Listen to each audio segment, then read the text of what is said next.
Sometimes staying silent can come at a cost. It might show up as a missed job offer, overlooked talents, and years spent just waiting for recognition that never arrives. Dr. Gertrude Nonterah, or Dr. G, grew up in a culture where you weren't supposed to promote yourself, but instead you waited for others to notice your brilliance. But after losing her job in 2018, she realized that hard work just wasn't enough.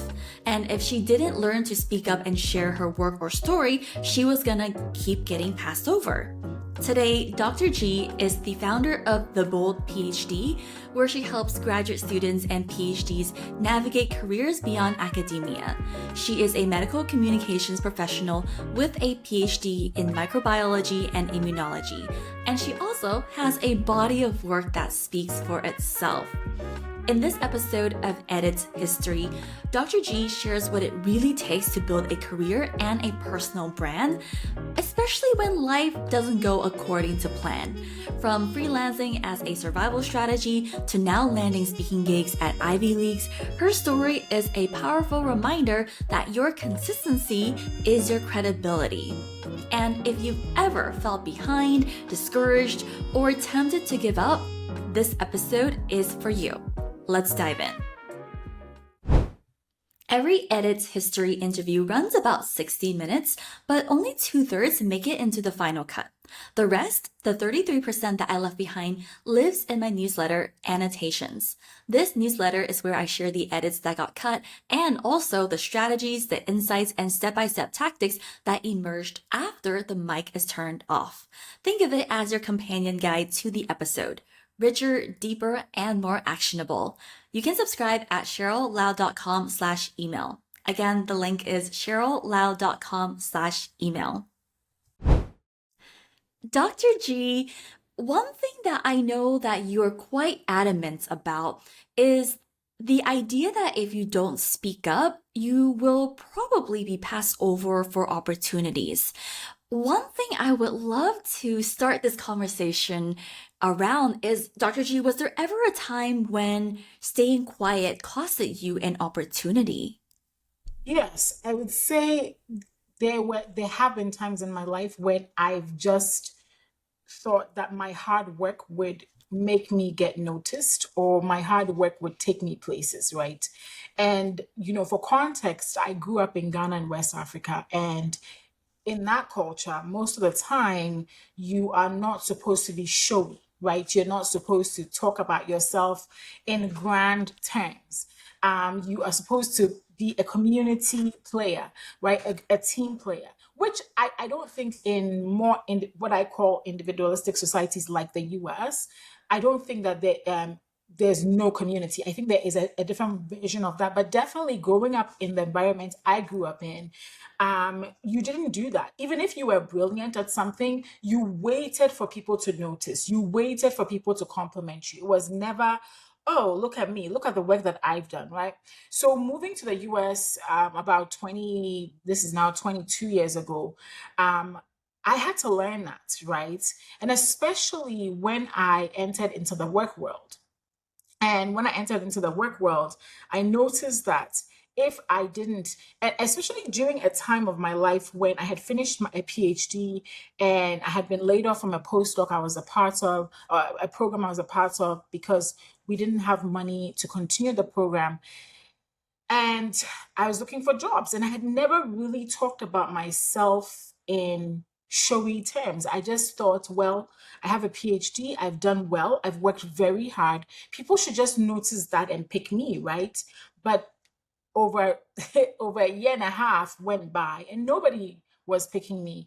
And it wasn't until I really began to advocate for myself and really began to talk about my work and paint my work as, look, this is good, that people began to take notice. So I think for me, it's been profound, because not learning how to really talk about myself cost me for a while, cost me jobs.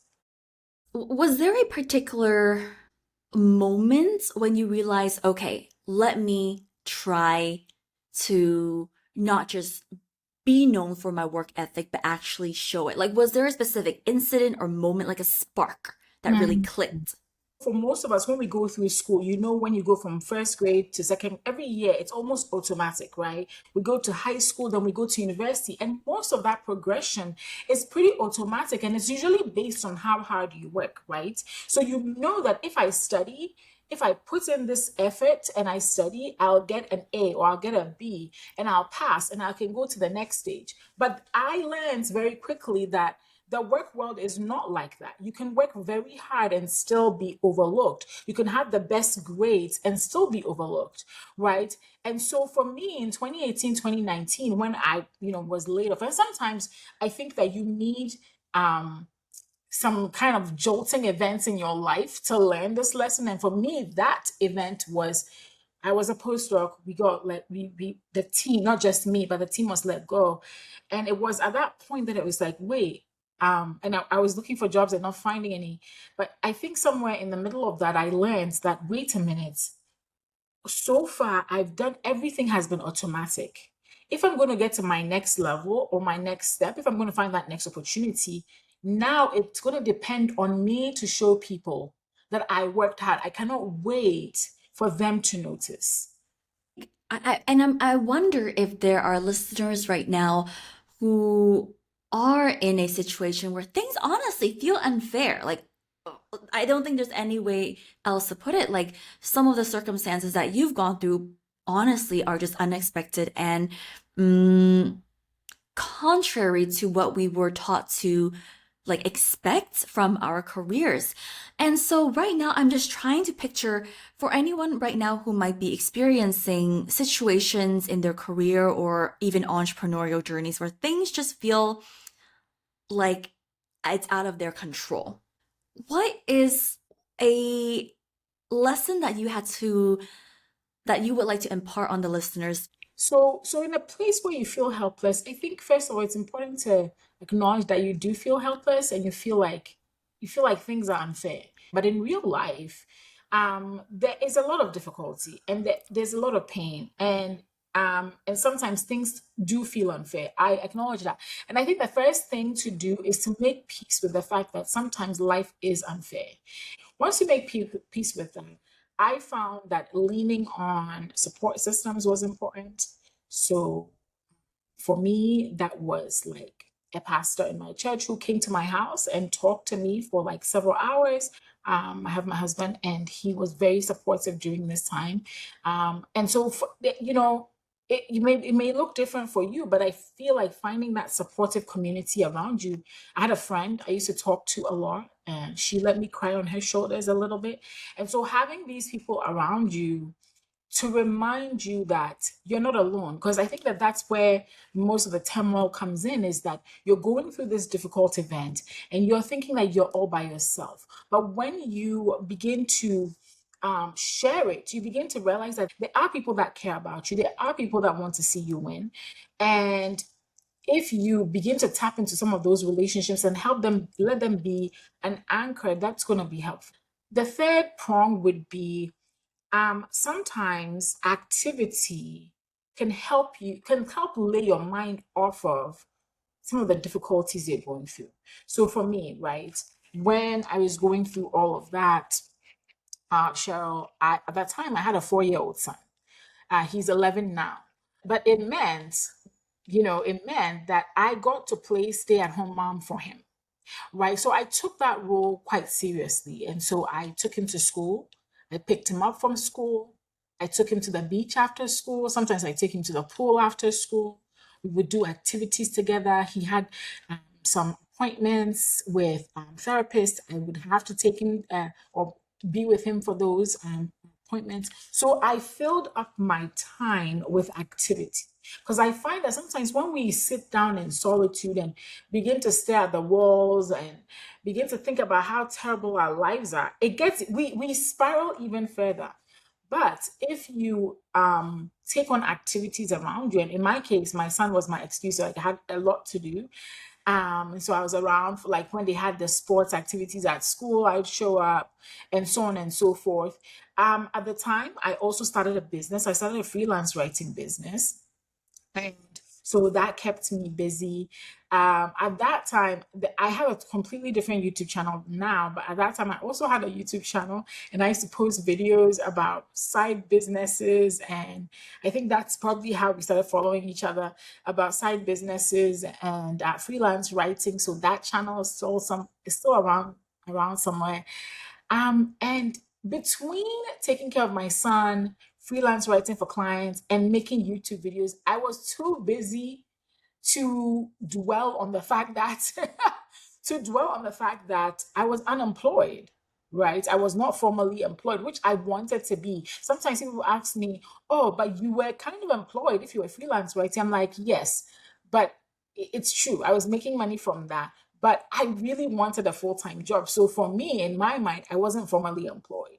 And this is again not to throw any shade on anybody that's self-employed, right? I wanted to be in a different space. So those are the things that helped me. I really love that perspective of no matter what the variables are that had happened to you, and even if you feel helpless or out of control, there is to a certain extent still ways you could mm, find support and also start to look for other ways to fill up your time. And the specific part about how you started the freelance business, the business, that's another part of your story that I think now would be a really nice segue into.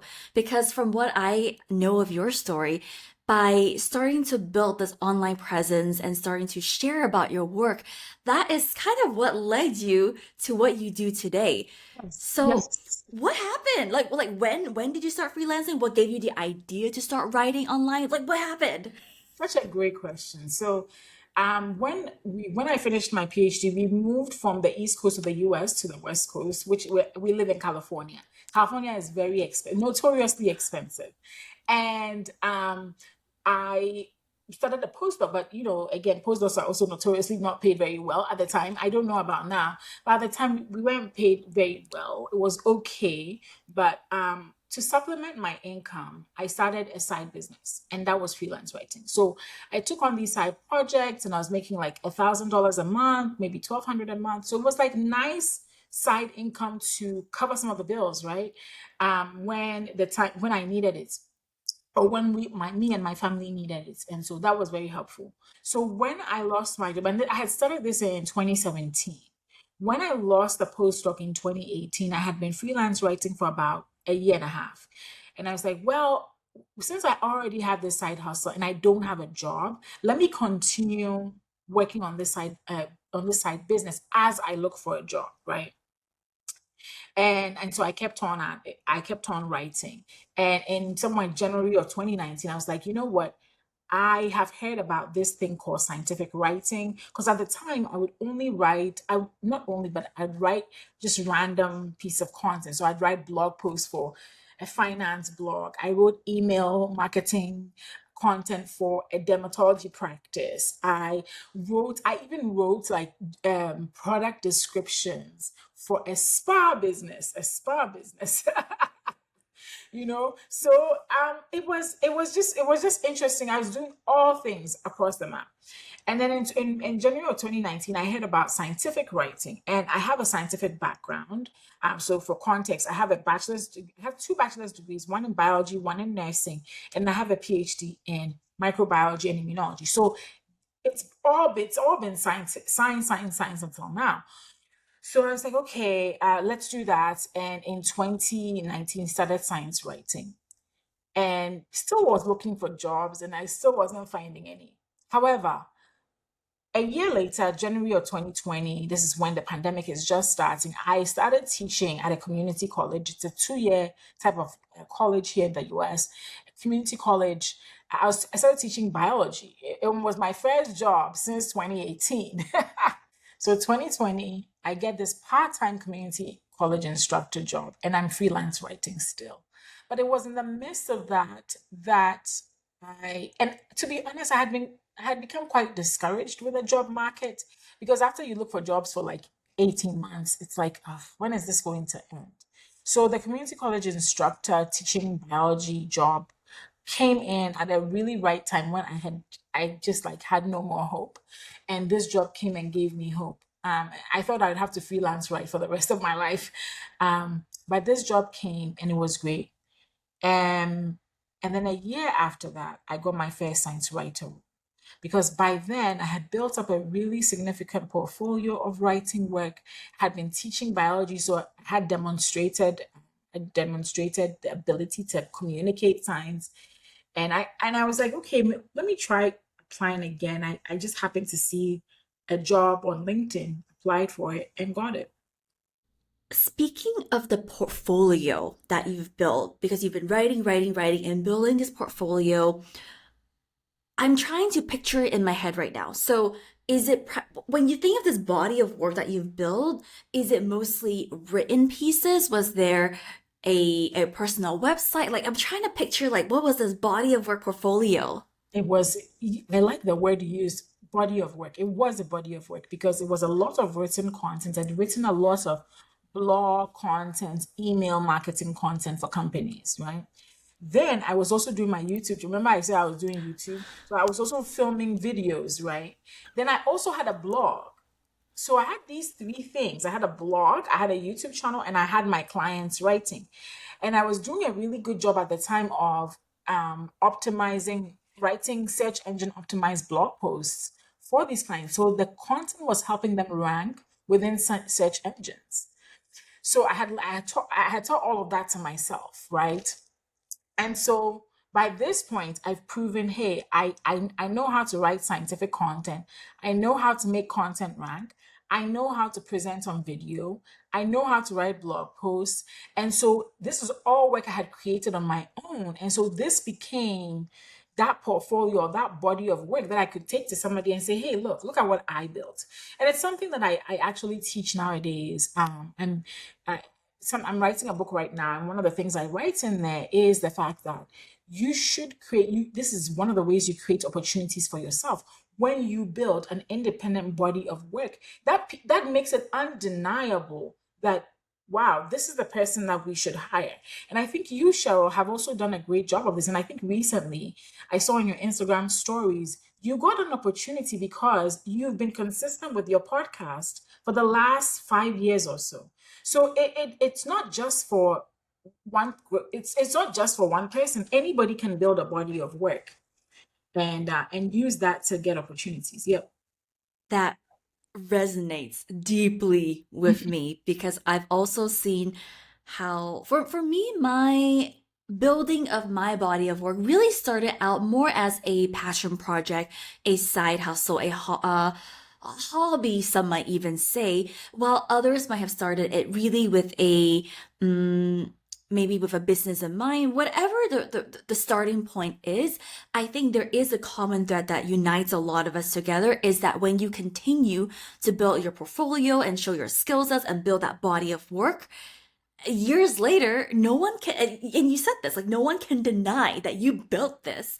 And I feel like now, especially with the rise of creators or people using ChatGPT, etc., to create content, I think those of us who have started years ago before this became a more prevalent tool, I think now that we have this body of work before AI, we have that track record that Yes. no one can say like, oh, you did all of this because of a ChatGPT. It's like, no, like I've been building this for I've been building this years. for years.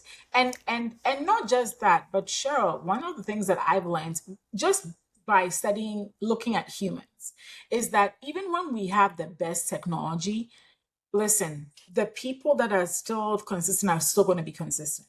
A lot of the time, what happens is that a lot of people, this is why they had the dot-com crash, right? When a new technology comes about, when the internet came about, and now we have AI. When any new technology comes along, there are lots of people that rush in to try to like make it a gold rush, but at the end, it's very few that remain, right? And I definitely believe in slow consistency and growth, not necessarily slow, but consistent growth and building over time versus crashing and burning, right? Like rushing, crashing and burning. So a lot of people are going to, I think it's going to be the similar, I think is a lot of people are rushing in, oh, AI, let's use it to do this. Like 2 years from now, Tell me how many people are remaining. Right. So I always watch people, like when people show up and they burst on the scene, I'm like, just give it 2 years, give it 3 years, give it a few years. A lot, you'll notice that 90% of people drop off. And I think So that that's, true. yeah, So true. your competitive advantage is just sticking around. That's it. You don't Mhm. even have to be the best. You just stick around, and you become undeniably the person people want to go to.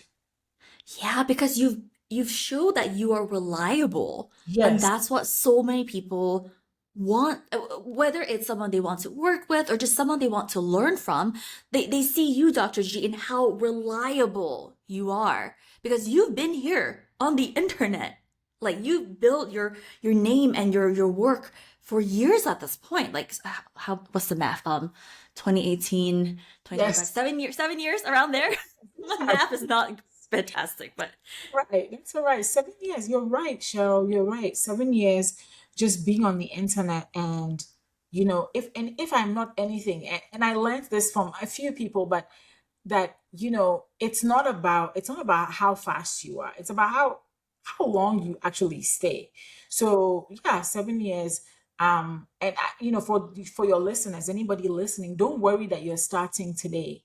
The time passes by so fast that by the time you, like, every week you are recording episodes of this podcast. I want to share this story real quick. So recently somebody hired me to ghostwrite for them. They own a small business. They wanted to start building their personal brand, and they've been following my personal brand for years. And they reached out and they said, "Hey, I really love what you've done with your personal brand. Can you help me?" And I was like, "Sure, I could help you." And so I ghostwrite this person's content. And so, but he told me something one day. He said, um, I hired you because you were so consistent that I knew that if I hired you, you would be reliable. So you don't know what your consistency is communicating to somebody that wants to work with you, somebody that wants to pay you a lot of money to do some stuff for them. And so by you dropping off and saying, "Oh, this is not working," oh my God, like especially when you're building online businesses and you see somebody who just showed up and they're like telling you how they made $1 million in 60 days, it can be intimidating, right? Or somebody built their YouTube channel to like this much, or they built their podcast to 10 million downloads. And it can be very intimidating. But we all have our races to run. That's one thing I've learned. And run your race. Don't compare yourself. Just run your race. Do your best. Keep on learning. Keep on iterating. Over time it pays off. Now I have a speaker page, where I list the places I've spoken. Once in a while I'll go through the list and I'll be like, it's crazy to me that Oxford invited me to speak, or it's crazy that like Northwestern or Johns Hopkins wanted me to speak. Like, I never got into those schools and I've gotten to speak at those schools, you know so just be consistent. Yeah. thing I can't help but be really nosy about Dr. G. So okay, so right now I'm seeing this very grounded um personal brand, right? Like you exude this calmness, groundedness to you. But I can't help but wonder, Dr. G, in the past 7 years, like have you ever experienced insecurities of your own while building this personal brand and body of work? Yes. Like, I cannot tell you how many times, multiple times a day, I feel insecure about something. But I realize that, what are you gonna do? You either are going to give in to the insecurity or you're just going to overcome it, right? And I don't like giving into fear. We all get I get insecure, especially, like, how I just told you, you see somebody like you. I've been online for 7 years. Somebody shows up today and they already have surpassed me in something. I will be lying if I say that I don't compare. I it like it's I'm like, oh my goodness, like I've been here all the time, and all that, this person just showed up, and look at how everybody's paying attention to them. Everybody feels it. But again, I said earlier that we all have our races to run, and there are people that you will serve that nobody else can serve. There are people who identify with you that nobody else, they cannot identify with anybody else. And they will not receive it the same way from everybody else, right? And they don't relate to those people like everybody else. So the biggest gift you can give yourself is to accept that, okay, I'm a little intimidated by this person showing up in my space and everybody's paying attention to them. But let me tell you that your loyal folks are around, gonna be around. So I send a newsletter out to my email list of about 3,000 academics every other Friday. So about twice a month. And I got an email from one of them I had sent an email last Friday, and somebody responded and they were like, thank you. They were telling me about how they had been jobless for the past year. They had left academia, and in trying to transition, it had been hard for them, but they finally landed a job. And they said, thank you for all your communications. They've been very helpful. And in that moment, right, I was reminded I needed that because I had woken up with a bit of discouragement. But when I read that email, I realized, wow, even in the times when I'm feeling very sad about something or like disappointed that, oh, my podcast is not moving as fast as I hope it would, or something is not selling, my book is not selling, or something is not going well, there's that one person whose life, I think the social media has done us a disservice in that we look at numbers and we attach a lot of worth to those numbers. So you see somebody with 100,000 followers or 1 million followers, and we're like, oh my goodness, this person is influential, which is fine, which is true, right? By those metrics. But how about the one person who is in their room alone, who is frustrated about their job search, who is frustrated about the problem that you solve, but you show up every week and you have something for them that they listen to, and it's keeping them going? About that, like that one person. So sometimes I think about that, and I've had multiple stories like this where people, yes, I don't have the flashiest personal brand, you won't see me with large numbers, but I will get messages every single month, multiple messages. Thank you, Dr. G. I just found my first job outside academia.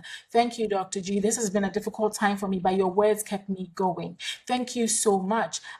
Because of your podcast episode, I was able to connect with this person, and that person connected me with an opportunity. Oh my goodness, that is so amazing that you got to influence one person and likely their family, because these are not just individuals, sometimes they have kids. And for me, like, because I'm in my 40s now, I attract a lot of people in that age range. And so a lot of us in our early 40s, late 30s, we have families. We often have young families, maybe purchased a home, trying to really are in middle of establishing our lives. And to help somebody through that, oh, like, if you understand how helping the one person, it's just amazing. So yeah, the one person. And also, last but not least, recently I got invited to speak at Brown University, which is an Ivy League institution here in the US in Rhode Island. And it's the first Ivy League institution I've been invited to. Again, let me repeat, I never went to an Ivy League school. I didn't go to any of these fancy schools. I went to a state school. So I got invited to speak, and I went on there in person. I was very, very happy to be on the campus. But you know who invited me? The person who invited me was a student. She's a graduate student. She'd been watching my videos, then she signed up for my newsletter, and she had been reading the newsletter. And then she said, I want to invite you to Brown. When I saw the email, again, it was the time I got the Oxford email too. I was like, this is fake. Sometimes you see something and then you're like, no way. But no, it was true. And she was just a student. So, sometimes we're looking for these flashy numbers or all these important people to notice us. And yet the decision maker for you showing up somewhere could literally be a student, So that helps me not to give up. This reminds me, I would love to share this story with you, Dr. G. Thank you for sharing your stories. It really reminded me of something that I think you would enjoy, and I hope the listeners will also. So, around 2021, late 2021, yeah, COVID has been around for like almost 2 years at this point. And I was in my PhD, and me and my now husband, we were separated for almost 2 years because of COVID, because we were long distance. And in Asia, the rules around the pandemic were really, really strict. So no travels, etc. So we were separated.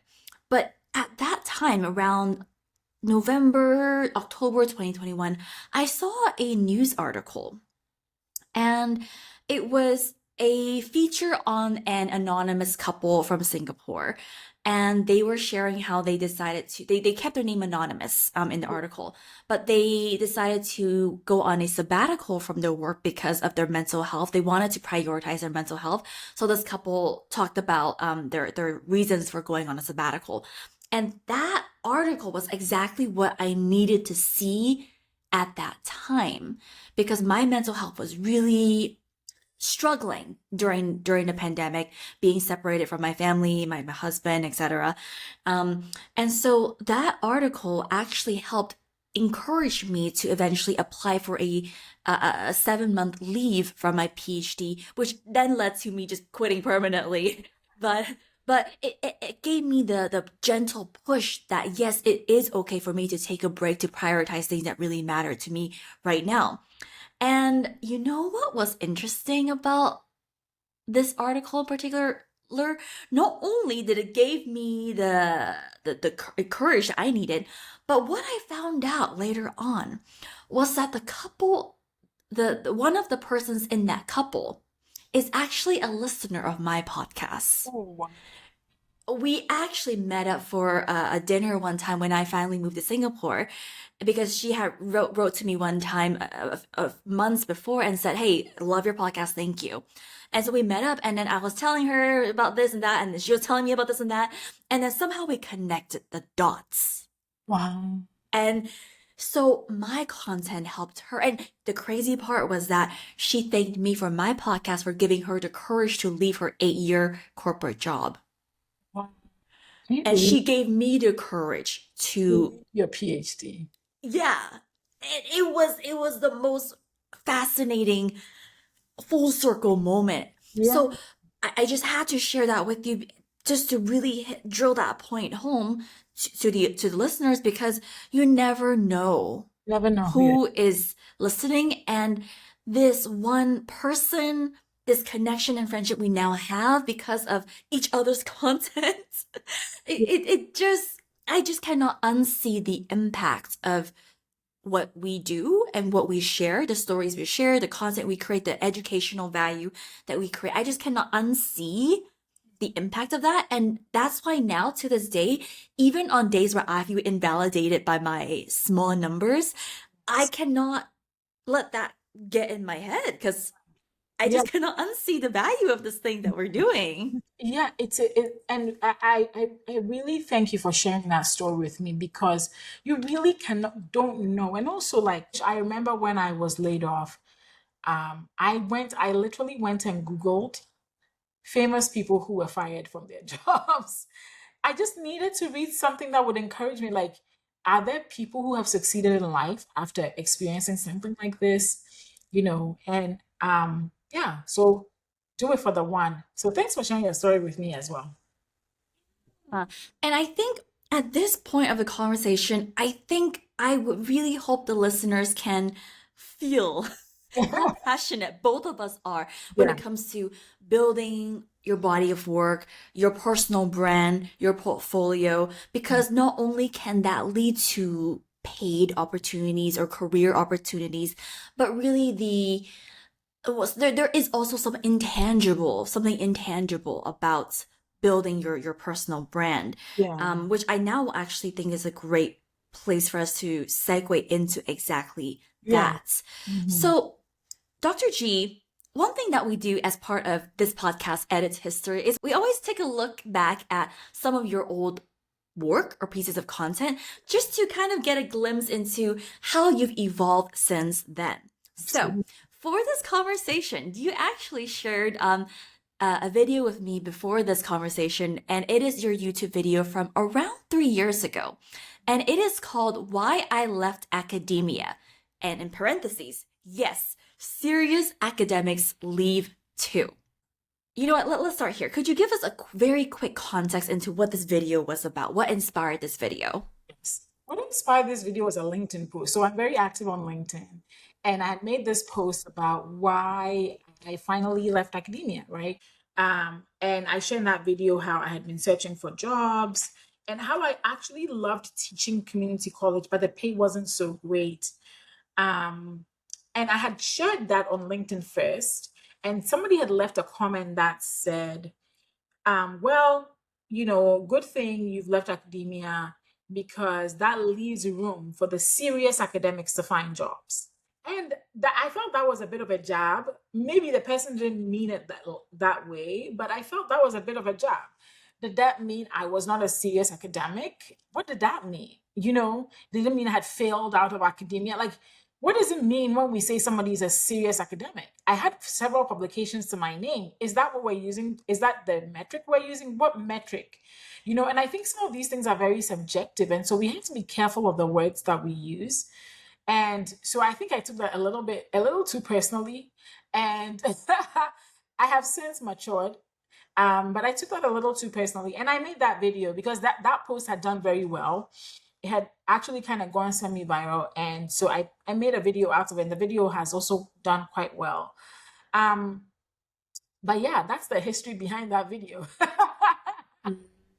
Now, there was a specific comment on the post that I made. And I'm sure the person meant it as an innocent comment. But then I realized that this is also the mindset of so many people in academia. And it's the reason why so many academics are so afraid to step out of the academy. The comment read something like, well, that's good that you're leaving. It leaves room and less competition for the serious academics. So here's the deal. Maybe you are in a place where your family is wealthy and therefore you can afford to take a low paying job because you do have a trust fund or you do have a family to fall back on if anything happens, or you have something that supports you, okay? Or perhaps you truly don't need money for anything and you're willing to live in impoverished situations for the rest of your life because you love academia so much, and your research means so much to you. Maybe this is really you. And for people who are like that, I say good for you. I don't mean any malice at all. I'm sure there are people like that. They don't mind. They don't care about the money. They don't care about all these superficial things that we superficial people care about. Maybe this is truly your situation. If that is your situation, then please do stay in academia and fulfill your dreams in academia. But for some of us, we don't want to live in constant poverty with a dream that our research is going to mean anything, or with this dream that it's only in academia that you can do meaningful work, or it's only in academia that your research matters, or it's only in academia that your work as an academic matters. Our work and our skills are valuable outside of university and college campuses. You mentioned you've matured since then. So when you think back on this video, which was posted around 3-4 years ago, versus the content that you might create today, especially when it comes to sharing your point of views around things that matter to you, like, do you feel like the way you share your opinion or point of views are different today? Like, do you feel like you hold back more, or do you don't hold back as much? Like, any differences that you can identify when it comes to the before, like 3 years ago versus today, when it comes to sharing your perspectives? I don't think I hold back. I just think I try to present the facts, right? I think back then that video was more emotions. Even though I was still fact-based in that video, I think I had more emotions attached to it.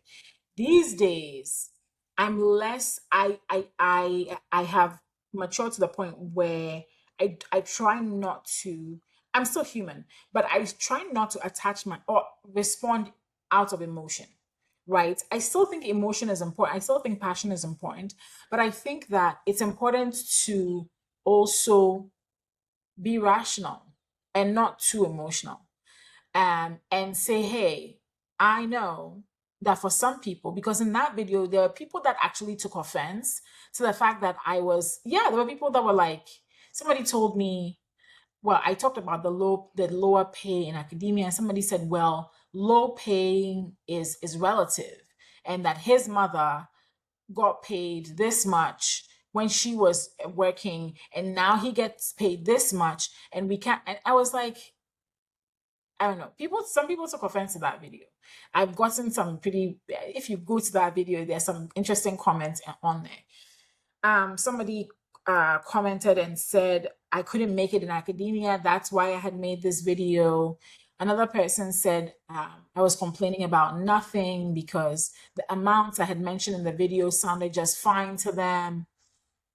So there were all kinds of responses. And back then, I attached emotions to those things. These days, I still see comments like that even just yesterday, I saw a comment on something I had created, but then I realized I have no energy or desire to engage anymore. Back then I would have. These days I'm just like, okay, that's your opinion and that's fine. That really encapsulates what I'm taking away from this conversation so far, which is there will always be circumstances or people or just things that completely unexpected, and it might make you feel powerless, helpless, out of control. But in those moments, there are still things that you could do and feel like you are taking your power back. And that is really kind of the threads that I'm gleaning from a lot of the lessons that you shared with us today. So, Dr. G, as we start to round out the conversation for today, I think one thing I'm personally super curious about is now that it's been 7, I think we said 7 earlier. So, It's been 7 years. What are you so surprised, like delightfully surprised by that 2018 Dr. G just would not even believe was possible? But now, 7 years later, you're like, of course it happened. yeah, all the places I've spoken, the book I'm writing right now is one of them. The other opportunities, some of them I can't talk about yet, but the other opportunities that have come my way that I just sit back and say, wow, none of that would happen if I didn't lose my job. None of it would happen if I hadn't been awakened to the fact that I need to build a personal brand. None of it would have happened if I wasn't consistent, right? You do this for 7 years and you realize that, wow, I just had to wait it out. And a lot of us, we're not patient enough sometimes, and we think, oh, it's been 2 years, it's been a year. Sometimes it takes 7 years, sometimes it takes 10 years, and that's okay. That's okay, because it will come and it will surprise you. So I think now in this season, I'm excited about speaking to audiences. I'm excited about the books, the current book I'm writing, and some other opportunities, and hopefully I get to share those in the future soon. Incredible. And I think to the listeners, I think Dr. G's stories and lessons is just such a prime reminder of what's on the other side of the things that you might be going through, or the doubts that you might be feeling about yourself, the comparisons. There is something shining brightly on the other side that right now you may not be able to see, but if we keep going and be that reliable person that not only can your audience rely on, but you can rely on yourself too, there is something really just we can't even fathom is possible for us, but it is on the other side. We It's gotta keep going. keep going, and you got to keep learning, right? Not just consistency, but you have to keep learning, because if you keep going, if you keep doing the same thing without changing anything, that's also a problem. But if you keep going while creating tiny experiments along the way to test different things and see what works versus what doesn't work, you will find the things that work, and you do more of those, and you see that they continue working, and you keep going. Fantastic, fantastic. Dr. G, thank you so much for today. Where can people find you and how can they work with you? Absolutely. So everything about me and the work I do is at theboldphd.com. So it's theboldphd.com. You'll find my podcast there, my newsletter. You can sign up for my newsletter there. What else can you do there? Oh, you can invite me to speak on there. So I do speaking engagements. And so you can invite me to speak. Very soon I'll be creating a page on there for my books, but theboldphd.com is your best bet. Awesome. All the links, the YouTubes, the books, everything will be linked in wherever this episode is. Yes. So amazing. Dr. G, thank you so much. And to everyone listening, thank you as always for being here, and I'll see you all in the next one. As we wrap up today's episode, I want to share a personal story that echoes so much of what Dr. G said about comparisons, consistency, and continuing even when things don't go according to plan. So I remember that in 2023, my business revenue was much lower than what I had made in 2022 and 2021. And that wasn't what I was hoping for or expected in 2023. And I still remember entering the new year in 2023 with excitement and big goals. And I was so committed to the idea of creating another six-figure year. And I had worked really hard up until that point, and I really thought that I was on the right path. But I didn't hit my goal that year. And in fact, I ended up reaching about 60% of that goal. And to be clear, it was still a sufficient income to live off of. And for that, I am so grateful. But I couldn't help but to compare myself.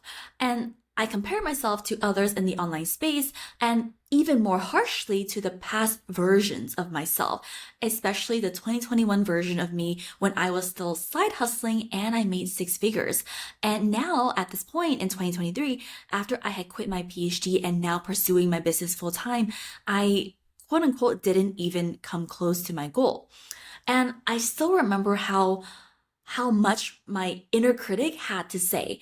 It was saying like, see, like you're not cut out for this. You were better off when this was a side hustle. You should be embarrassed. Just stop. Just quit this business altogether.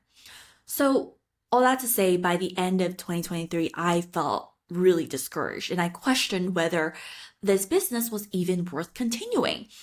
And I needed time to really feel those emotions. And yeah, it was appropriate to feel disappointed because I did work hard and I didn't get the outcome I had hoped for.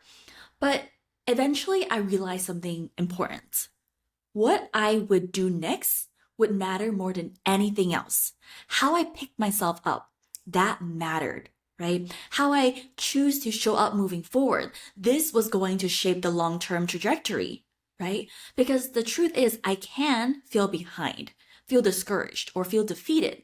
But at the same time, I can also continue to feel hope, commitment, and possibility. But no one else can feel that for me, right? No one else can carry that belief or make me keep going. That responsibility is on me. And so I remember as I moved into 2024, I made a choice. I chose not to let 2023 define me, and I chose to keep moving forward and continue building my body of work and sharpen both my skill sets and mindsets. I made that choice not because I felt so validated by the results, but because I've spent years building a deep appreciation for the work that I do. I've developed a grounded sense of conviction in its value, regardless of how my results compare to others or to my past self. Now, I want to shift the focus to you because maybe you're in a season where you feel overshadowed. Maybe you're working hard, but the results just aren't reflecting that effort. Maybe you feel discouraged, frustrated, or even resentful towards the process of building your business or showing up online. And if that's where you're at, I want to ask, what will you choose to do next? How will you choose to see yourself and your work from this moment forward? Will you let your disappointment keep you stuck, or will you reconnect with the value of what you do and the person you're becoming through the process? I'll leave that question for you to reflect on. Well, that is all for us for today. Thank you so much as always for tuning in, and I'll see you all in the next episode of Edit's History. Sounds good? Awesome. Let's get to work. If you enjoyed what you heard today, well, there's more where that came from. For each episode of Edit's History, I send the bonus strategies, insights, and frameworks straight into your inbox via the Annotations newsletter. This is the companion guide to each episode, and it is designed to deepen your thinking and help you take action. Join the newsletter at CherylLau.com/email. Again, that is CherylLau.com/email.